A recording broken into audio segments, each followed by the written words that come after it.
bertahan hidup di akhir zaman dalam TDB.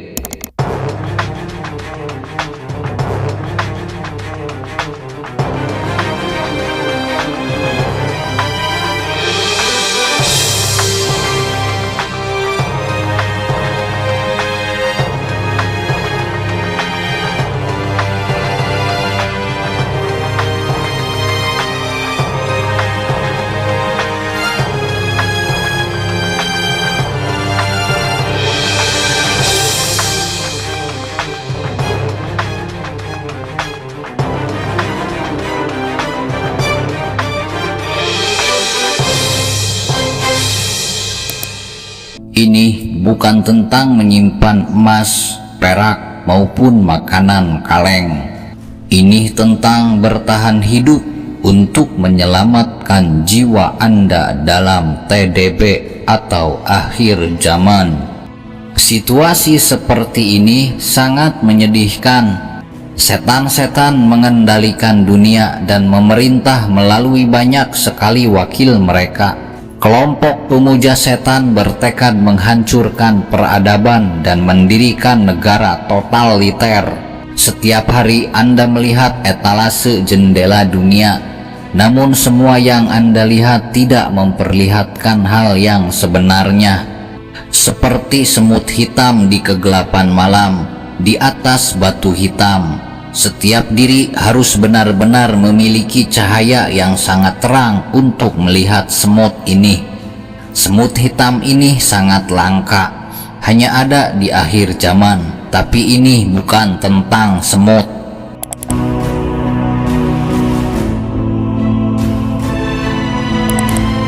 Setiap diri yang tidak bisa menembus dinding hitam akhir zaman tidak akan pernah tahu penyebab utama kerusakan di akhir zaman. Penglihatan kebanyakan manusia tidak sampai pada hakikat yang sesungguhnya mengenai akhir zaman. Mereka buta dalam hal ini. Akibatnya mereka cenderung menyalahkan orang lain terhadap kerusakan yang terjadi. Jika kerusakan itu berada dalam negara, orang modern akan menyalahkan pemerintahan yang korup. Padahal pemerintahan hanya mengikuti aturan yang sistematis yang sudah berlaku atau sudah ada, yang sudah diatur oleh tangan tak kasat mata. Mereka telah diatur dalam sistem untuk jadi korup. Saya yakin jika Anda memiliki jabatan, Anda pun akan cenderung korup.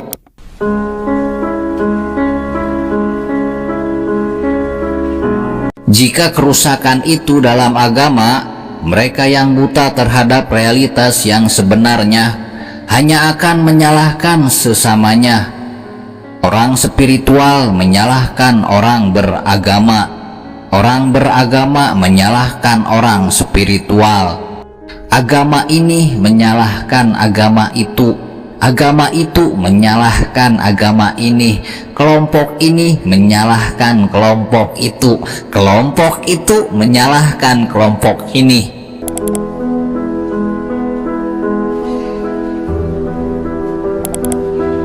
Mereka semua akan terus dalam pertengkaran tiada akhir, tanpa mereka sadari ada tangan tak kasat mata yang membuat mereka bertengkar. Sadarilah bahwa setiap diri memiliki jalan hidup berbeda, pengalaman dan pengetahuan yang berbeda, maka keberagaman adalah hal yang wajib.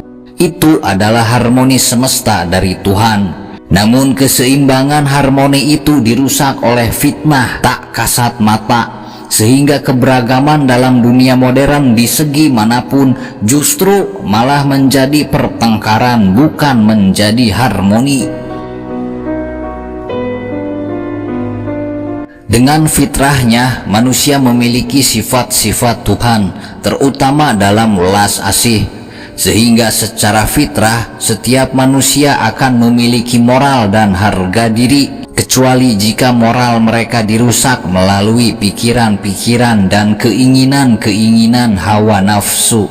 Setiap hal yang dilihat dan didengar akan menjadi pikiran dan keinginan, dan hari ini mata dan telinga kita disuguhkan fitnah, disuguhkan kekerasan, disuguhkan hal tak bermoral lainnya, sehingga semua yang dilihat dan didengar adalah kepalsuan, kerusakan, kebejadan. Dan ditambah masyarakat modern dijauhkan dari Tuhan, yaitu sekulerisme dalam segala hal, dan kepastian untuk hal ini adalah rusaknya moral manusia. Apa konsekuensi yang diterima dari semua ini melainkan kebrobrokan?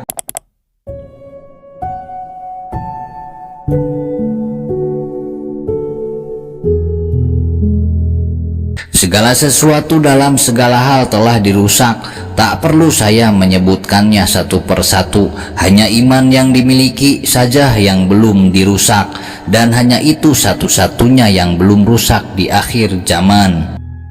Tuhan semesta alam tidak pernah menghendaki kerusakan, kezaliman, kekejian, dan kebiadaban. Tuhan telah mengirim ribuan surat cinta pada kita melalui para rasul-Nya. Mari kita contohkan dengan contoh sederhana. Ini hanya contoh. Surat cinta dari Allah Subhanahu wa Ta'ala, Tuhan semesta alam, berbunyi, "Jangan engkau benturkan kepalamu pada tembok, itu akan membuat kepalamu sakit." Bahwa Tuhan tidak pernah menghendaki seseorang menyakiti dirinya sendiri. Namun jika seseorang itu membenturkan kepalanya kepada tembok dengan sangat keras, maka kepalanya akan sakit, terlepas orang itu beriman maupun tidak. Jika membenturkan kepalanya kepada tembok dengan keras, maka kepalanya sudah pasti mengalami sakit karena benturan. Dengan contoh mudah seperti ini, saya rasa anak sekolahan dengan IQ rendah pun akan paham. Jadi ketika Tuhan mengirimkan ribuan surat cinta pada manusia untuk membekali dan mencegah agar dunia ini tidak terjatuh ke dalam kenistaan dan kejahatan, namun manusia-manusia sangat degil. Mereka membiarkan dirinya dalam kebodohan. Mereka membiarkan dirinya ditipu dan dibodohi. Mereka tidak mempedulikan larangan Tuhan, sehingga tatanan dunia jatuh ke dalam kuasa setan dan Yajuj Majuj. Hari ini di belahan penjuru dunia manapun lebih banyak kerusakan, kemusyrikan, dan pemberontakan kepada Tuhan. Konsekuensi akibat dari hal ini adalah munculnya Tuhan palsu atau Dajjal yang akan menjadi Tuhan bagi masyarakat pembangkang tersebut.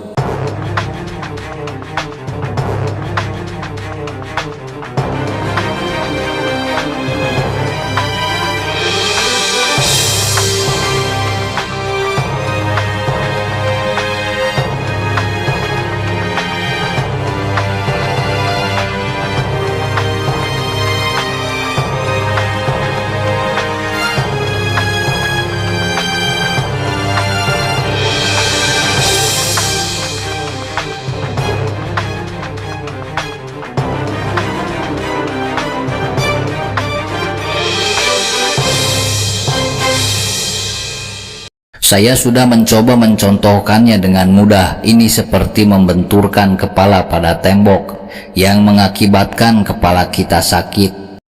Jika situasi seperti ini dan arah manusia kepada kerusakan dan kebejadan, maka akan mengakibatkan si Tuhan palsu muncul. Dengan kata lain, ini terjadi secara keseluruhan, tidak menyangkut pribadi, atau ini terjadi secara global. Sederhananya, seluruh masyarakat dunia diarahkan kepada kerusakan dan kehancuran moral, sehingga mengakibatkan yang mereka ilahkan itu menjadi muncul. Sebab seluruh manusia menjalani jalan hidup yang menuju kerusakan dan kehancuran tanpa mereka sadari, karena mereka buta terhadap realitas yang sebenarnya.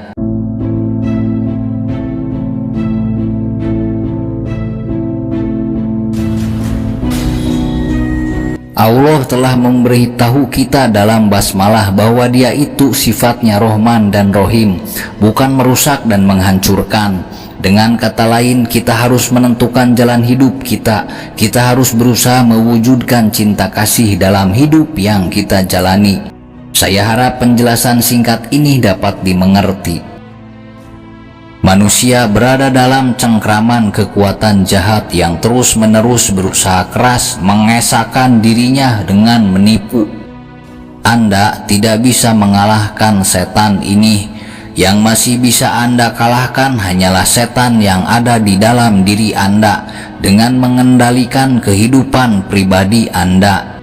Pada akhirnya, situasi akhir zaman adalah tentang melawan jiwa manusia untuk mengubah manusia agar cenderung kepada sifat setan. Sederhananya, kita harus melindungi diri kita sendiri dari segala fitnah yang akan membuat kita menjadi setan. Ini berarti membangun pembatas antara jiwa Anda dan dunia modern, menyeimbangkan antara jiwa Anda yang suci dan dunia yang kotor.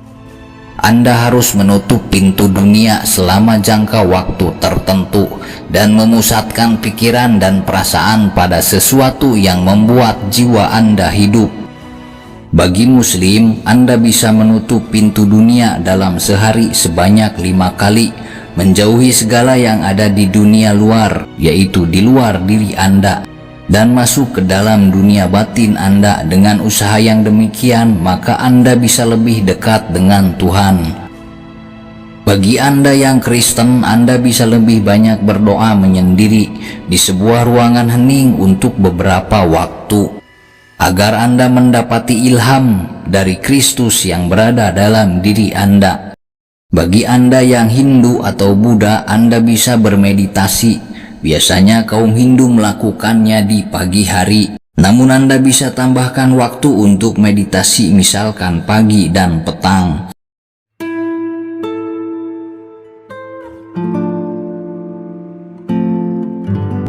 Dengan kata lain, semakin sering Anda menutup pintu untuk dunia modern dan berkhalwat sejenak dengan jiwa Anda, maka itu semakin bagus.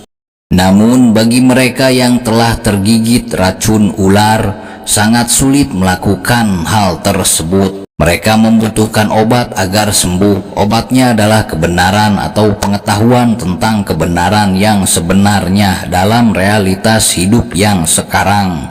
Artinya, mereka terlalu banyak mengkonsumsi riba dan harta haram. Itulah racun ular.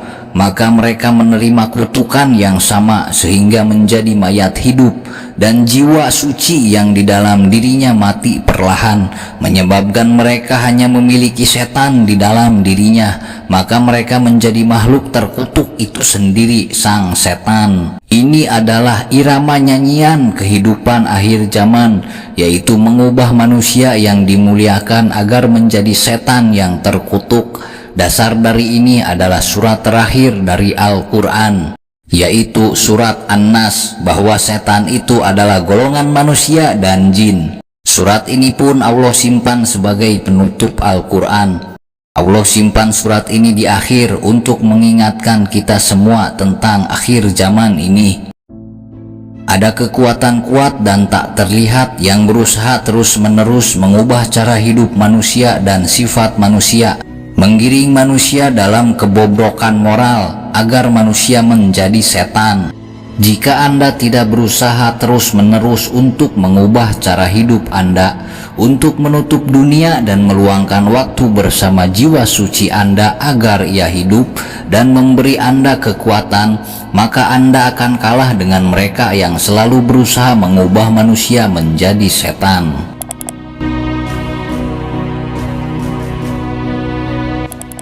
Sebab kebahagiaan itu sendiri sudah ada di dalam jiwa Anda. Tak perlu mencari kebahagiaan di luar diri Anda, karena hal tersebut tidak pernah ada.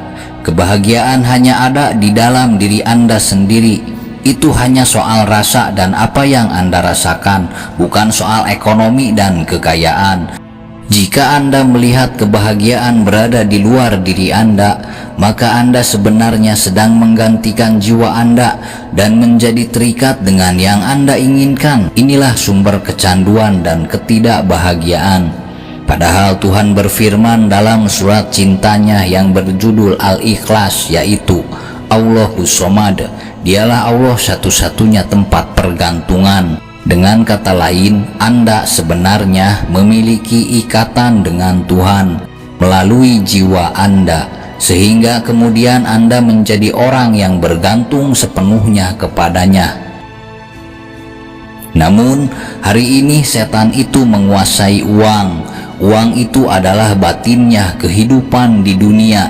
Jika Anda bisa terikat dengan Tuhan melalui jiwa dan Tuhan menjadi tempat bergantung Anda, maka Anda bisa terikat dengan setan melalui uang dan setan menjadi tempat bergantung Anda.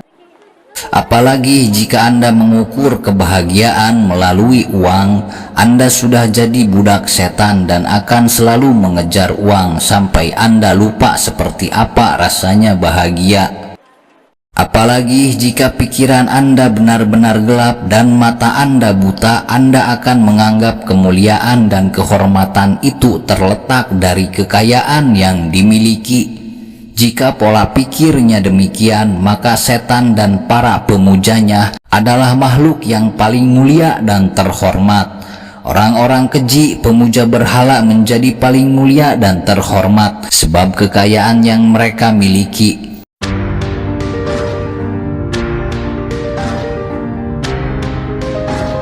Kekuatan jahat sudah lama berada di bumi. Kita mengetahuinya karena mereka memberi tanda awal dari akhir permainan mereka, yaitu dunia modern atau TDB. Meskipun Anda tidak buta dan mengetahuinya, Anda tidak akan bisa melakukan apa-apa terhadap dunia. Sudah sangat terlambat jika matahari sudah terbit dari barat. Begitulah kata Nabi Shallallahu Alaihi Wasallam. Tetapi Anda masih memiliki kuasa pada diri Anda. Mengenai masalah uang, Anda bisa melatih diri sesuai anjuran Nabi Shallallahu Alaihi Wasallam, yaitu dengan memiliki sifat qanaah atau merasa cukup. Kata Nabi, qanaah adalah kekayaan yang sesungguhnya.